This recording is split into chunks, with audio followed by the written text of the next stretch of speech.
हिंदी विषय को बढ़ावा देने और उसके महत्व को समझने के लिए SCERT सोलन द्वारा समय समय पर कई तरह के क्षमता संवर्धन कार्यक्रम आयोजित किए जाते हैं। इसी कड़ी में 16 दिसंबर से 21 दिसंबर के बीच SCERT सोलन द्वारा हिमाचल प्रदेश के 6 जिलों के हिंदी प्रवक्ताओं के लिए क्षमता संवर्धन कार्यक्रम आयोजित किया गया। पेश है उस कार्यक्रम के प्रमुख अंश।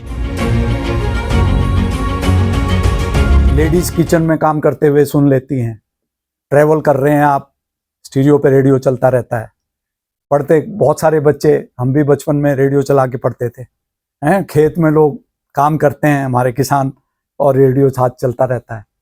तो रेडियो एक ऐसा माध्यम है जो डिस्ट्रैक्शन नहीं है, वो कहीं ना कहीं आपको ऊर्जा देता है। आपको जो है एक जैसे बहुत सारे ड्राइवर्स जो होते हैं गाड़ियों में, वो अकेले ट्रैवल करते हैं, लंबा डिस्टेंस ट्रैवल करते हैं, तो वो रेडियो ऑन कर लेते हैं तो उनको अकेलापन महसूस नहीं होता।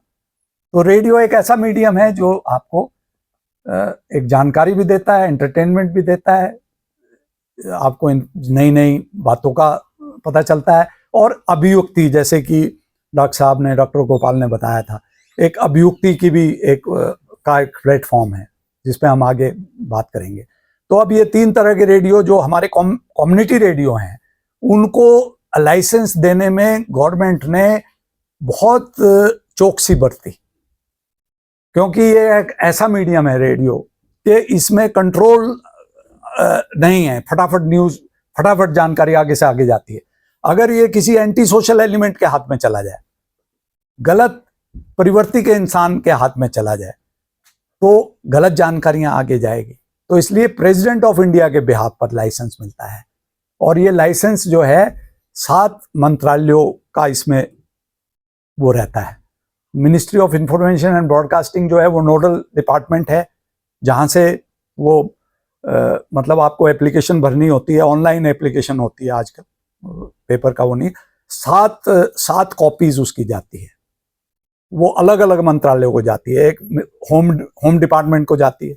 होम डिपार्टमेंट जो है पूरा देखते हैं कि ये जितना कौन लोग हैं इसमें, या तो सोसाइटी या ट्रस्ट या कृषि विज्ञान केंद्र, एग्रीकल्चरल यूनिवर्सिटीज, इनको लाइसेंस दिया जाता है कम्युनिटी रेडियोस का। मकसद यह है कि समुदाय के लोगों के साथ सीधा वार्तालाप हो और लोगों को एक प्लेटफॉर्म मिले। जो कम्युनिटी रेडियो हैं वो किसी के अपने रेडियो नहीं है। जैसे हमारा सोलन में चल रहा है 16 साल से, हमने 2009 में रेडियो का लाइसेंस लिया था, और वो हमें 2006-7 में हमने अप्लाई किया था। 2007 में 2 साल लगे थे लाइसेंस मिलने में, क्योंकि 7 मंत्रालयों को जो है ये जाता है। मिनिस्ट्री ऑफ होम जो है वो IBCID के थ्रू पता करती है कि कौन लोग हैं जो रेडियो जिनको चलाने के लिए अधिकारित किया जाएगा। तो अगर सोसाइटी है तो उनके सारे मेंबर्स की लिस्ट जाती है। आपस में रिलेटेड नहीं होने चाहिए, सोसाइटी में, ट्रस्ट में ब्लड रिलेशन नहीं होना चाहिए। और वो जो लोग हैं उनकी इंडिविजुअल इंक्वायरी होती है सबकी, IB और CID के जरिए, और पूरी रिपोर्ट जाती है होम मिनिस्ट्री को। तब जाके जो है आगे कार्रवाई होती है। अगर उसमें कहीं भी कोई भी एक एलिमेंट किसी भी तरह का गलत पाया गया तो उसका वहीं वो बंद कर दी जाती है फाइल रेडियो की। उसके बाद जो मिनिस्ट्री ऑफ डिफेंस है, कि अगर तरंगे हैं ये, अगर आपको फ्रीक्वेंसी मिली हुई है तो कहीं मिनिस्ट्री ऑफ डिफेंस के किसी एस्टेब्लिशमेंट के साथ आपकी वो क्लैश तो नहीं हो रही है एयरवेज, तो उसके ऊपर एक वो रहता है। तीसरा जो है, जो हमारे एयरपोर्ट्स हैं, तो जो हमारा ये जो एविएशन मिनिस्ट्री है इसको जाती है, फिर एजुकेशन मिनिस्ट्री को जाती है। तो जो रेडियोज हैं ये आमतौर पे शुरू में एजुकेशनल इंस्टीट्यूशंस के लिए खोले गए थे। गवर्नमेंट ने बहुत ही आहिस्ता आहिस्ता करके लाइसेंस दिए। शुरुआत के दौर में जब हम भी उसमें थे, 2006 में जाके केस डिसाइड हुआ, तो 2006 में सबसे पहला जो कम्युनिटी रेडियो लगा था वो अन्ना यूनिवर्सिटी में लगा था। अन्ना यूनिवर्सिटी आपने सुना होगा, चेन्नई में, बहुत पुरानी यूनिवर्सिटी है तमिलनाडु की।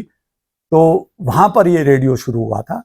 फिर IIT और IIMs में इसको लगाया गया। तो कुछ गिने चुने संस्थाएं पूरे देश में थी, एजुकेशनल इंस्टीट्यूशंस टॉप लेवल के, उनको लाइसेंस दिया गया शुरू में।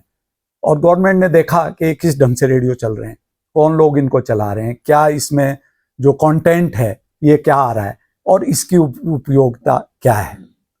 तो 2009 में जब हमने लाइसेंस के लिए अप्लाई किया तो हिमाचल में क्या पूरे पूरे जितने हिल स्टेट्स हैं हमारे, नॉर्थ ईस्ट से लेके और श्रीनगर जम्मू कश्मीर तक, कहीं भी ये रेडियो नहीं था हिल स्टेट्स में।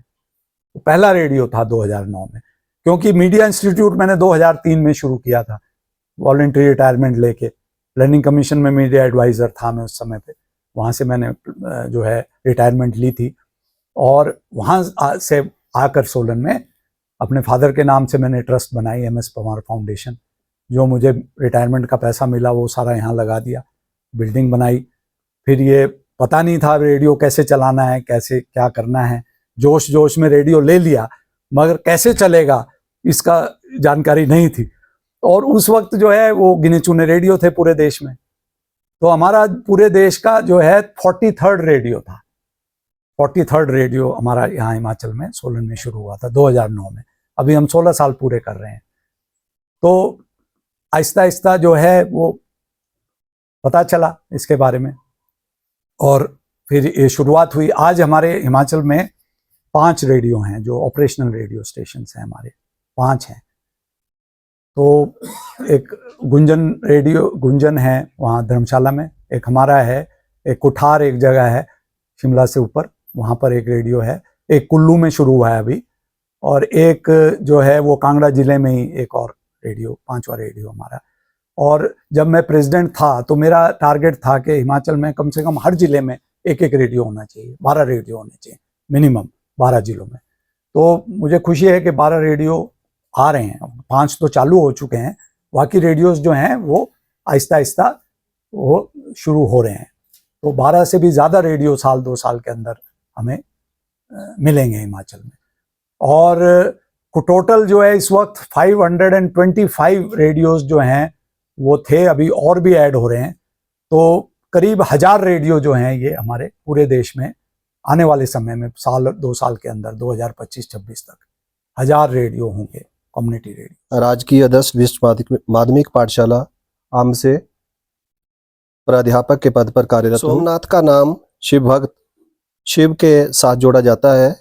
इसकी कथा से जुड़ी अनेक पौराणिक और आध्यात्मिक कथा प्रचलित है।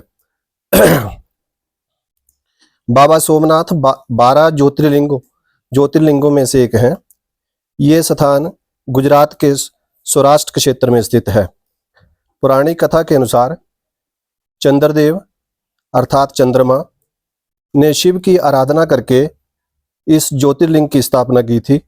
कहा जाता है कि दक्ष प्रजापति ने अपनी 27 पुत्रियों का विवाह चंद्रदेव से किया था, लेकिन चंद्रदेव अपनी पत्नी रोहिणी से अत्यधिक प्रेम करते थे, जिससे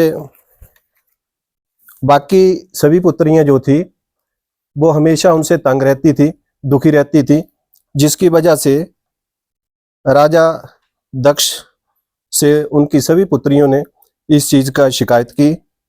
दक्ष चंद्रदेव को बार बार समझाने के उपरांत भी उसने श्राप दे दिया कि तुम क्षय रोग से ग्रसित हो जाओ, जिससे श्राप के कारण चंद्रमा का तेज घटने लगा। और इस समस्या से बचने के लिए चंद्रमा ने प्रभास क्षेत्र में शिवजी की घोर तपस्या की, जिससे भगवान शिव ने उनकी इस तपस्या से प्रसन्न होकर उन्हें श्राप से मुक्ति दी।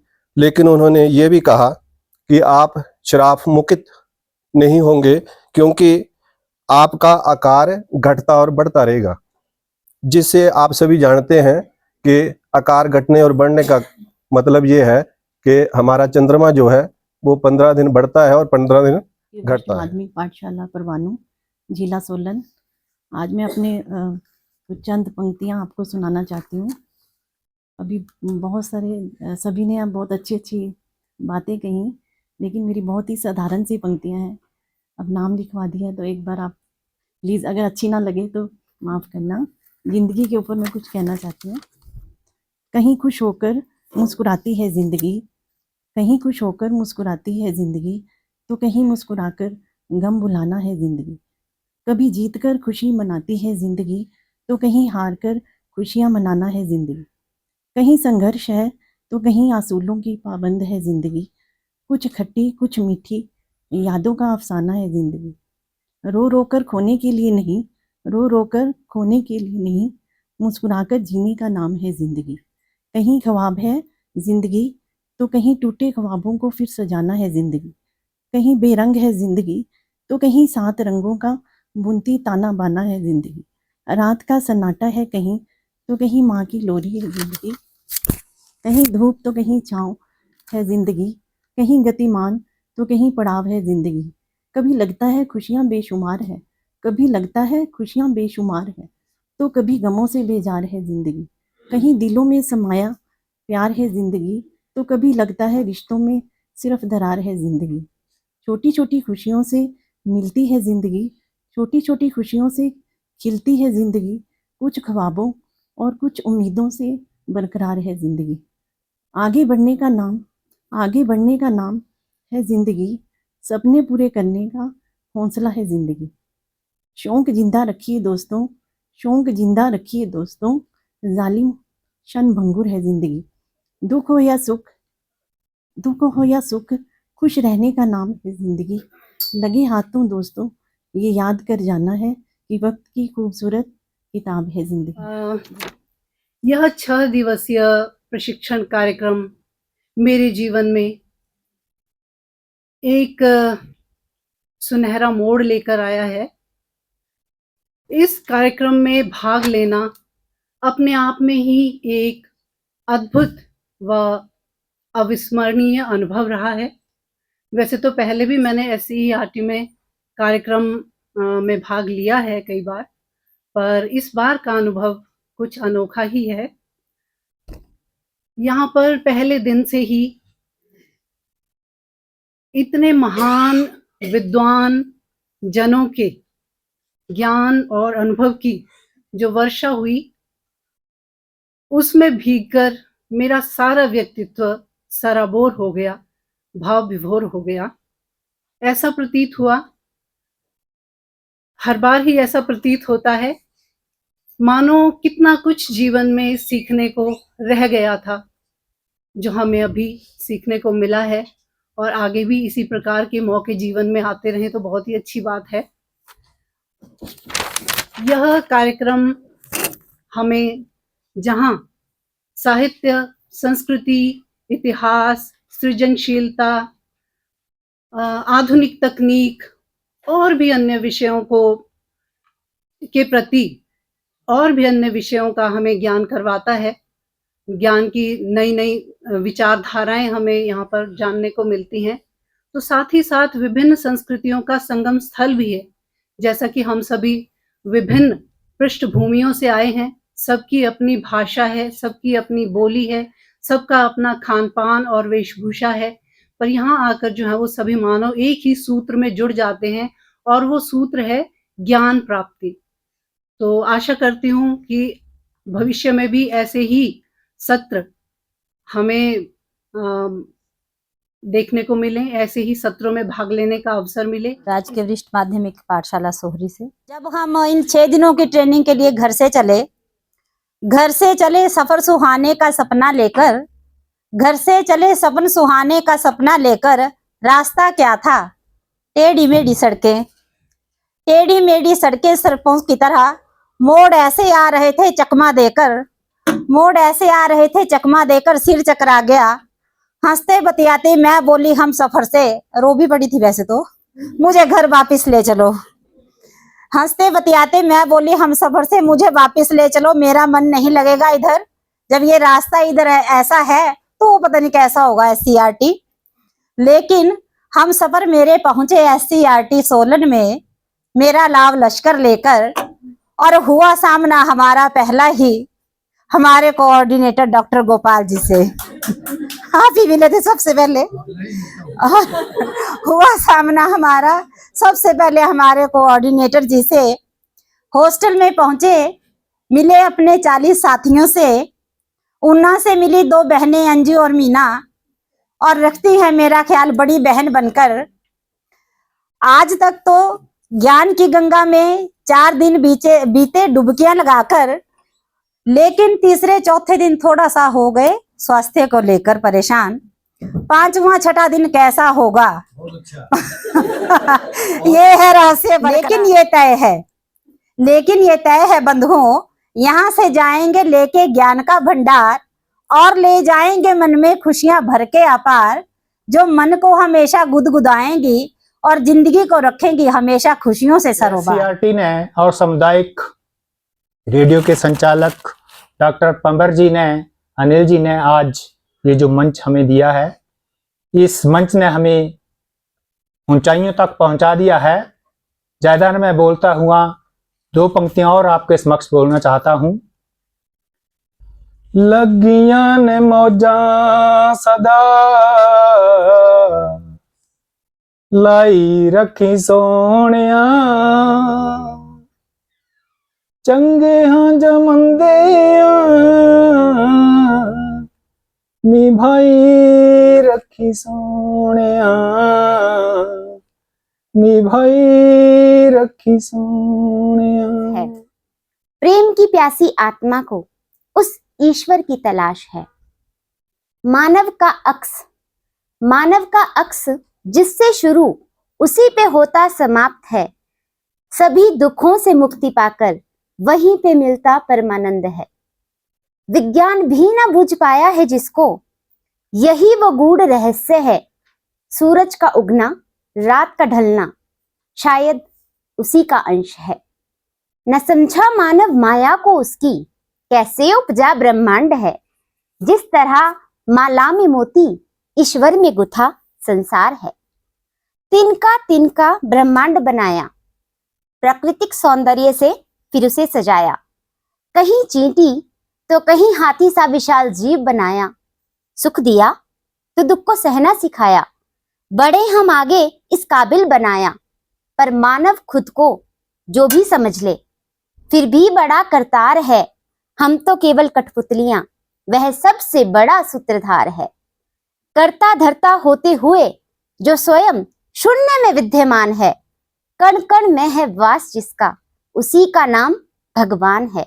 और यही इस धरती पर उस ईश्वर की पहचान है, उस ईश्वर की पहचान है, उस ईश्वर की पहचान। अभिनंदन सभी को प्रणाम।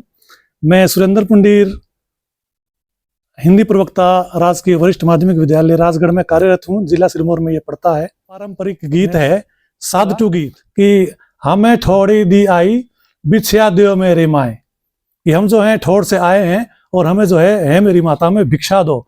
ओके, भिक्षा के रूप में वो क्या मांगते हैं कि जे तो देली माइए आटा तेरे जाला मठिया बेटा, कि अगर आप हमें भिक्षा स्वरूप आटा देंगे तो आपको बहुत ही अच्छा है पुत्र की प्राप्ति होगी।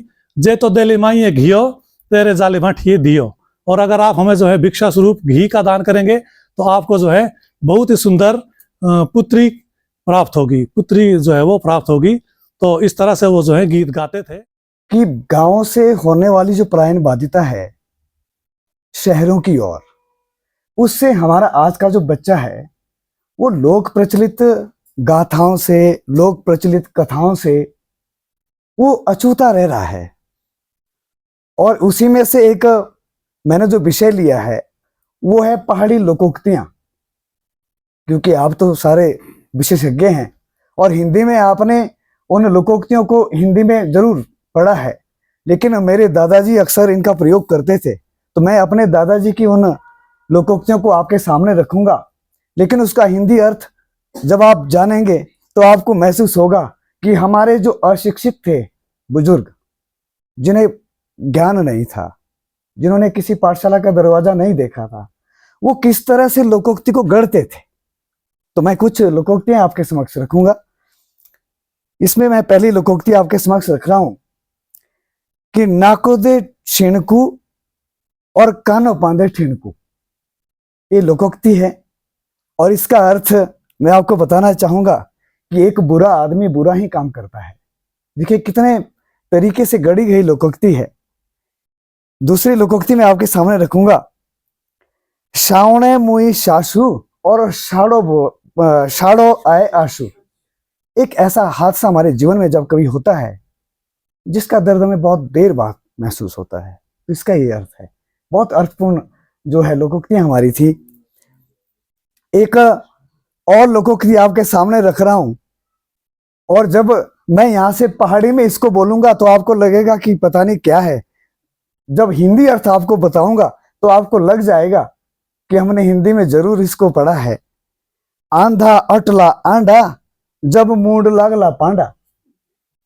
एक मूर्ख व्यक्ति को अगर आप सलाह देंगे तो वो उस समय नहीं मानेगा, किंतु जब उसको उसकी हानि हो जाएगी तब वो जरूर मानेगा। तो ये इसका SCRT सोलन के कार्यक्रम समन्वयक आदर के योग्य डॉक्टर रामगोपाल शर्मा जी और आज के इस सत्र के संसाधन व्यक्ति रिसोर्स पर्सन आदर के योग्य डॉक्टर VS पामर जी।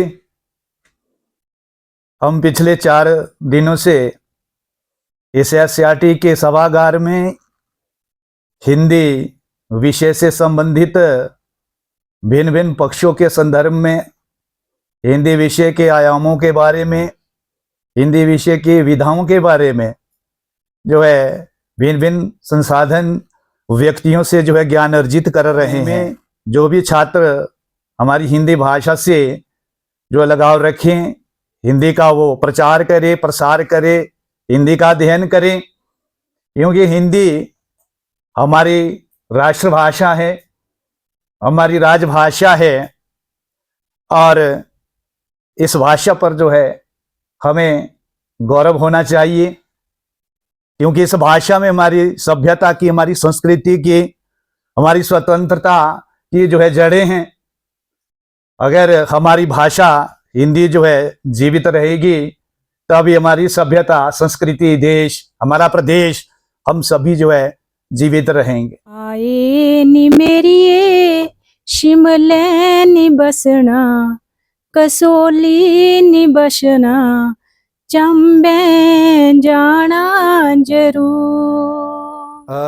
SCRT सोलन द्वारा आयोजित प्रदेश के 6 जिले सोलन, सिरमौर, शिमला, किन्नौर, ऊना और बिलासपुर में कार्यरत हिंदी प्रवक्ताओं के लिए क्षमता संवर्धन कार्यक्रम। इस कार्यक्रम का मुख्य जो लक्ष्य है वो ये है कि हिंदी भाषा के क्षेत्र में जो कोई नए चीज़ें आ रही है, जो पुरानी हमारे पास ज्ञान परंपरा है उसमें जो नई चीज़ें जुड़ रही है उससे हमारे अपने साथियों को अवगत कराना। और अंततः इसका लक्ष्य ये है कि जो हमने यहाँ सीखा है वो हमारे जो विद्यार्थी है उन तक पहुँचे और विद्यार्थी के माध्यम से समुदाय तक पहुँचे, और ये जो समुदाय से विद्यार्थी तक की और विद्यार्थी से समुदाय तक की, समुदाय से स्कूल तक की और स्कूल से समुदाय तक की जो हमारी एक यात्रा है वो आगे बढ़े।